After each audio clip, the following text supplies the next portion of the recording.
In my early 30s, I found myself looking for a new challenge, something that could push me mentally and physically. That's when I discovered Brazilian Jiu-Jitsu, often called BJJ, or the gentle art. It's a martial art that's as much about strategy and precision as it's about strength and technique.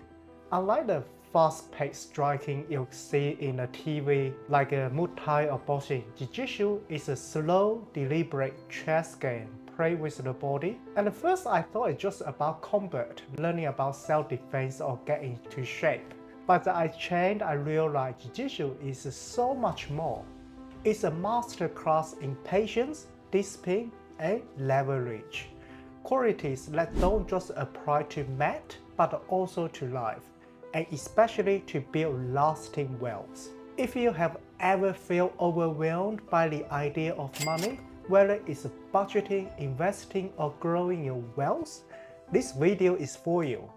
I'm going to break down the principle of Jiu-Jitsu and share with you how they can transform the way you think about your financial future.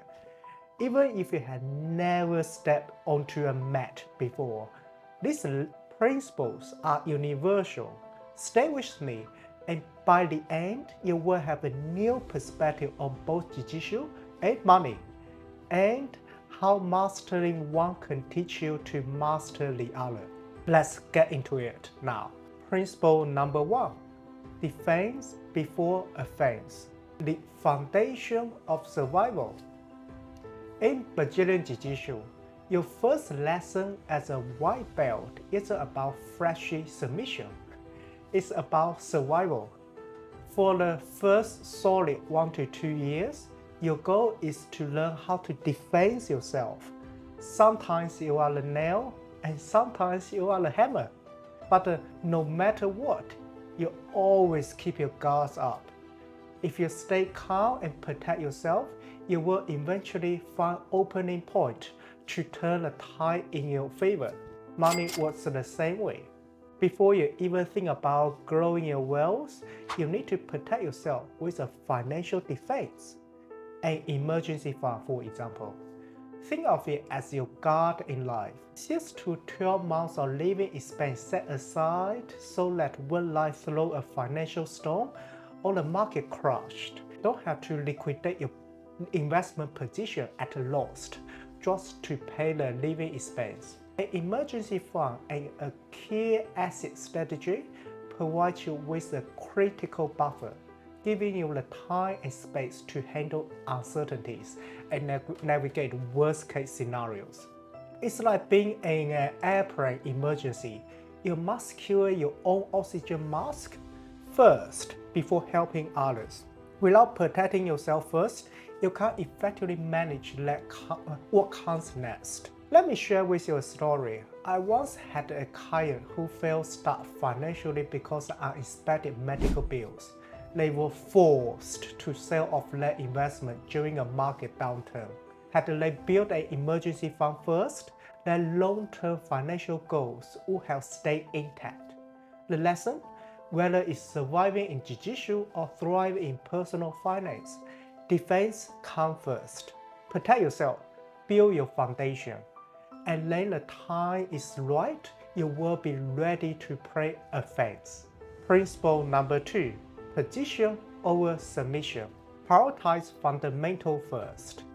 In Brazilian Jiu-Jitsu, success isn't about jumping into flashy submissions. It's about securing a strong position first. Without stability, every submission attempt puts you at the risk of losing control.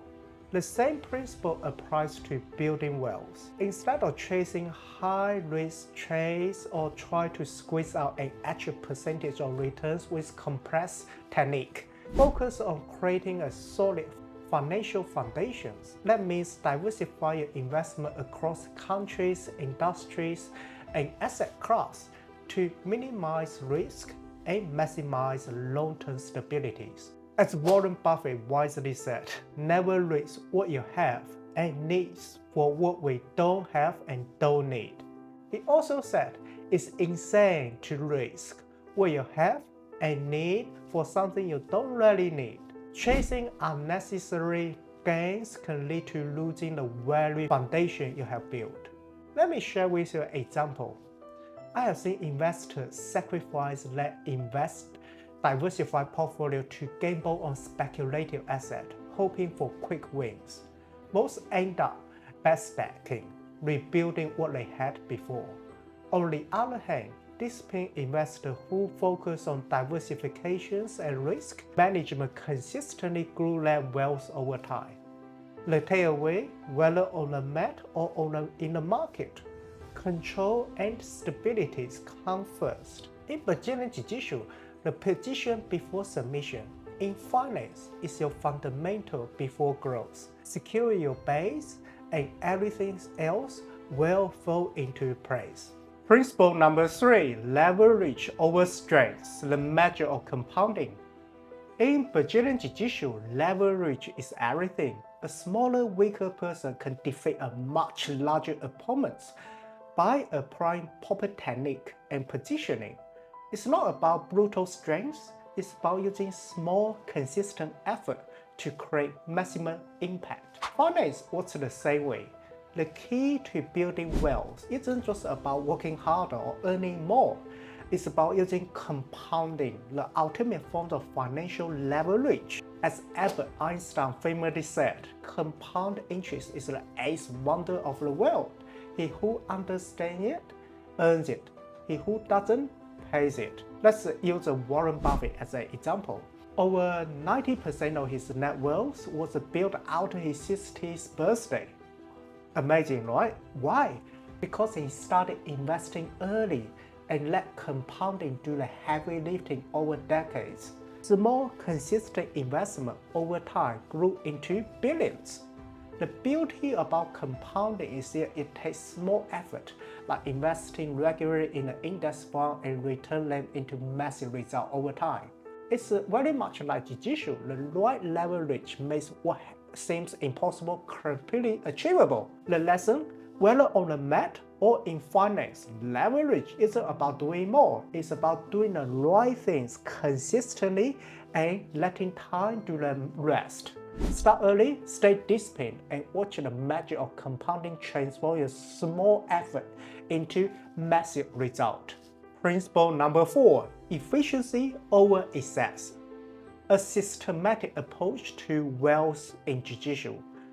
Success isn't about wild and random moves. It's about following a system, a disciplined approach that balances the art of reacting in a moment with the science of drilled technique. Investing works the same way. Chasing hot stock, timing the market, or reacting to trends might feel exciting, but over time it's a losing game. Efficiency, not excess, is the key to victory in both disciplines. John Bogle, the founder of index fund Vanguard, warned that the miracle of compounding returns is overwhelmed by the tyranny of compounding cost. Fees, taxes, and unnecessary trades are the financial equivalent of waste energy. They reduce your potential silently. Minimize costs and taxes is like conserving energy on the mat. It keeps you focused and ready for the right opportunity. Without a plan, randomness take over, and both your energy and wealth slowly drain away. So what's the solution?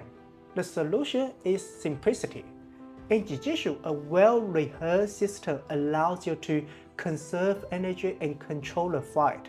In investing, it's about sticking to the basics. Diversify, minimize fees, and take a long-term view. Over time, small, efficient actions compound into extraordinary results. Take Warren Buffett again as an example. He said, "It's insane to risk what you have and need for something you don't."